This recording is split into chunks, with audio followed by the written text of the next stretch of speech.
And now, our first storyteller.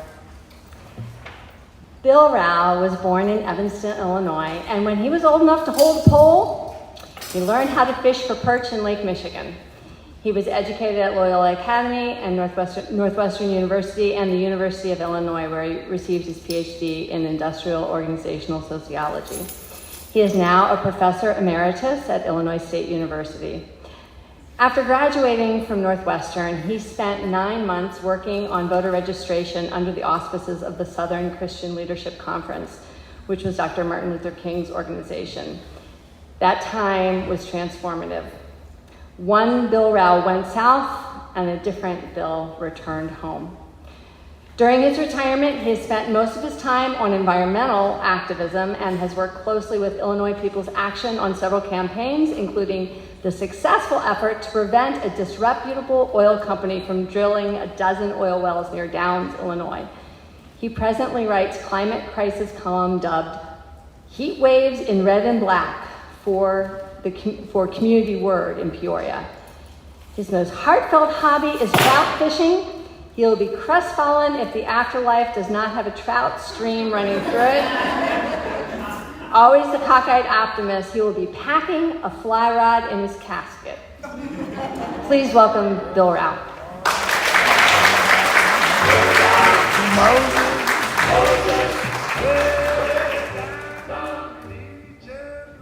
Thank you. Good evening. The summer of 1965 was formative, indeed life-transforming for me. That year, during my final quarter at Northwestern University, I signed up to engage in voter registration in the Deep South for Southern Christian Leadership Conference, SCLC for short. That was Dr. Martin Luther King's organization. As student volunteers, we agreed to pay our own way, which I did, but towards the end of the summer when I was running out of money, I was planning on coming home, and they put me on staff. So I had the opportunity then to stay with SCLC through a pivotal voter registration drive in Birmingham, Alabama. That drive started late in the fall of 1965 and continued through the spring of 1966. When Al Lingo announced that he was running for High Sheriff of Jefferson County, Alabama, home to Birmingham, Dr. King decided that this would be a test of the 1965 Voter Registration Act. So he sent nearly all of his field staff into Birmingham to conduct a full-bore voter registration drive. And defeat Lingo we did. With the assistance of the Voting Rights Act, we were able to sign over 30,000 new African American voters. And Al Lingo lost by 5,000 votes in the primary.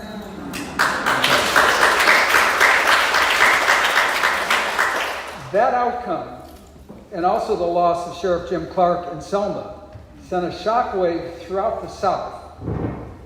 And up to that time, the murder of civil rights workers was increasing every year. And so by 1965, 16 were killed, thousands and thousands of people were beaten. 16 were killed. 1966, it dropped to 2. Do you remember Al Lingo? Anyone remember Al Lingo?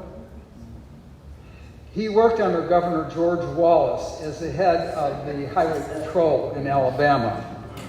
He was more racist than Wallace was. He was the man who took the horse-mounted state troopers who had batons and bullwhips and turned them on peaceful marchers on the Edmund Pettus Bridge in Selma, Alabama.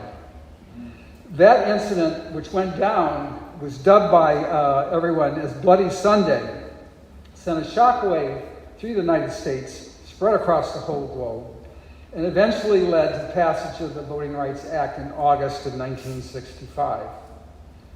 Immediately after Bloody Sunday, 2 Northwestern University students and I traveled immediately to Selma. So we were able to join 10,000 other protesters for the first 2 miles of the 40-mile march to Montgomery. And to this day, I still remember reaching the top of that bridge and I could see ahead of me, disappearing into the horizon, a solid column of people. And I turned around, going all the way back, the AME Brown Chapel, another 8 blocks were people.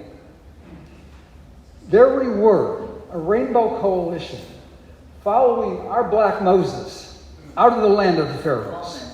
It was a remarkable sight. So that summer, I headed south. And wouldn't you know it, first day in the field, I was attacked by J.W. Sewell and 2 of his sidekicks and was left with a cracked skull and a chin batter, basically a rock-battered chin that I was bleeding profusely. And so they left me there in the dust. Actually, they didn't leave me in the dust, but that's another story. In any case, there were 4 witnesses to that event, plus all the mosquitoes that were contentedly feasting on my blood. So there were a lot of witnesses. But as was the case in the South, no charges were brought. You could murder for free in the South. Okay. So a little bit about J.W. Sewell. He was a former member of the State House of Representatives in Georgia. And he had been block voted out in 1964 by a small handful of registered black voters. It's extremely hard to get registered. A small handful, they'd get together in a church the night before, and they would decide who was the most racist person, and they would vote against him. That's why so many black churches were burned to the ground. In any case, they block voted him out. He was also the president of the White Citizens Council in Plains, Georgia, and he had a reputation as being a very abusive employer to black field hands that worked on his plantation. Now, what stands out about this incident is not so much my dust-up with J.W. Sewell, but what came afterwards when I was interrogated by the FBI.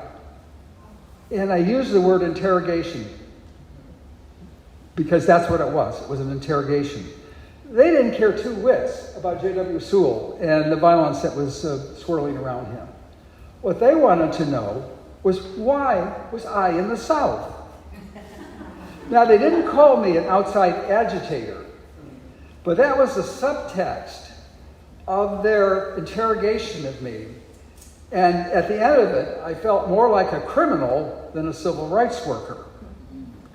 And so it was very clear to me why people in SCLC considered the FBI almost as problematic as the Ku Klux Klan. The FBI was there to spy on us, not to protect us. And that came right out of Hoover. Several days later, I joined John Lewis's effort to integrate the First Baptist Church of Americus, Georgia. When we arrived, there was this phalanx of big, beefy Baptists blocking access to the church. So John took one look at that and immediately turned it into a pray-in, so we kneeled on the steps of the church. And we were arrested immediately. The charges? We were preying on private property. Let me repeat that. We were preying on private property. That was a spiritual epiphany for me. I've never been, arrested for praying anywhere else since. Okay.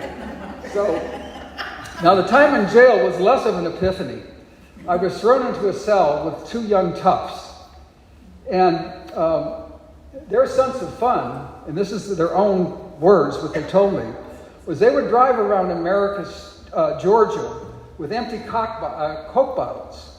And if they'd spy some young black boys and girls at a corner, they'd get out a Coke bottle, drive by, throw it at the concrete curb, and the shards of glass would spray over these kids. Now, to this day, I don't know. Were they actually arrested? Or were they planted in that cell because they were supposed to attack me? Some civil rights workers were beaten senseless in southern jails. So one of the most dangerous places in the South was to be locked up in a jail cell. So it was interesting. They didn't attack me. And I suspect they didn't because I had absolutely no fear in them. It runs in the family. We don't have any caution genes.